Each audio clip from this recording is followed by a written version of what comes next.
So to start out with, we have an Android phone on a battery pack that's velcroed to the dash that's removable. And so then you've got all your navigation, plug share, all the different apps that are available on your smartphone phone. I've got a Bluetooth speaker here that's just sits in the dash. It actually, the sound bounces off the dash real nice. This is a real important gauge. This is a cycle analyst. This shows real-time kilowatts being used. It records, it shows the voltage of the battery system, and so you can know exactly how much energy you're using as you're driving along. I've got some temperature gauges here. These are different temperature probes that are back in the battery system. This one's just the ambient temperature of the vehicle. This one here is set up eventually to be hooked up to the motor. Those are all temperature type gauges. It's important for temperature not to be trying to charge your lithium-ion batteries when it's below 32 degrees or getting them super hot, cooking them in the summertime. This is a really cool voltage gauge, and it's a programmable voltage gauge, and I have my batteries go from 100 volts to 112 volts is my operating range for voltage. And so I programmed this gauge so that at 112 volts it's showing the full bar graph. And so it's like a gas gauge, but it also is programmable for color. So we start out when it's at over 112 volts, it's green, then it's a gray like this, and then it goes red when I get down to around 102 volts. So it's a really neat gas gauge. It shows you what's going on and gives you some warning colors. This switch here turns on the electric heater system, which just runs, is in line with our regular airflow here.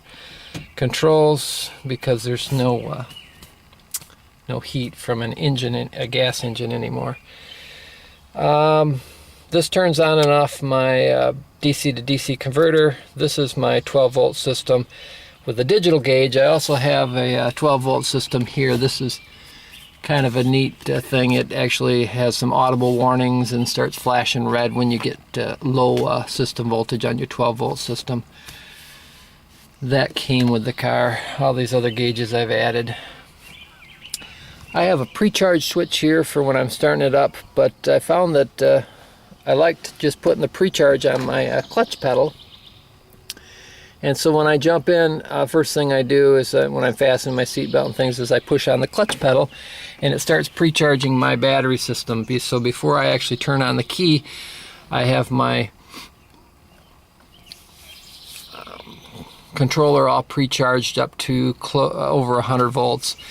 So I don't have a real large inrush current hitting my controller.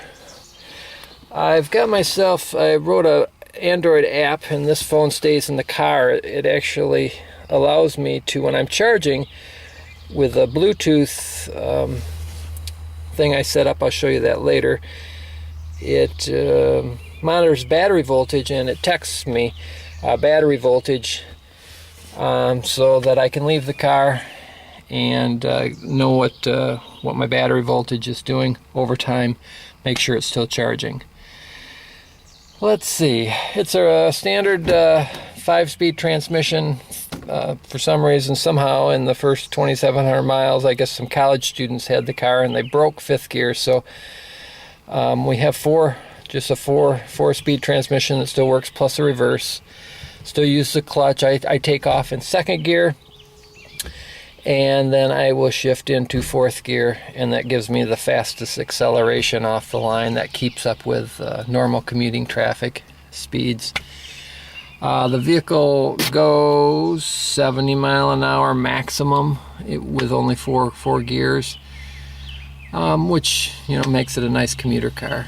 Not especially good on the highway because people like to go faster than that around here.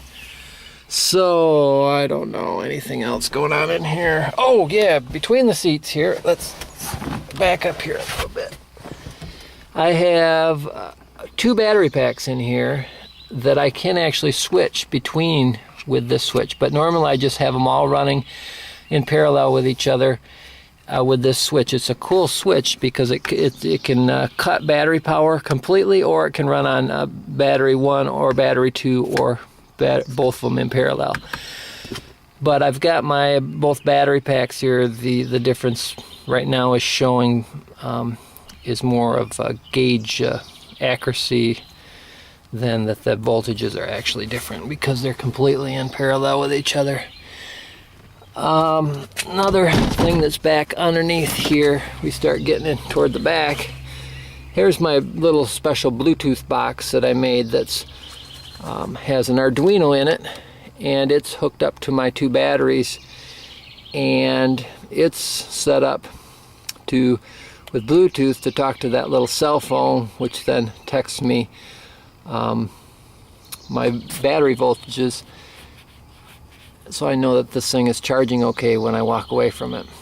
And it's also cool for data logging, because if I can watch what my battery's voltage does over time, it just automatically sends a text every few minutes, so I know what it's doing over time. There's a 12-volt battery charger right there. That's pretty much the controls of it. Otherwise, it drives just like a normal car. I'm going to, here, let's just do one thing. It's on right now. Push in the clutch, and I'm going to press on the gas pedal. And you could hear the electric motor wind up. I'm going to put it into gear, and then do that again, only let out the clutch. And so there is some feedback sound, just like a regular internal combustion engine car. Got my parking brake set. So anyway, that's the controls.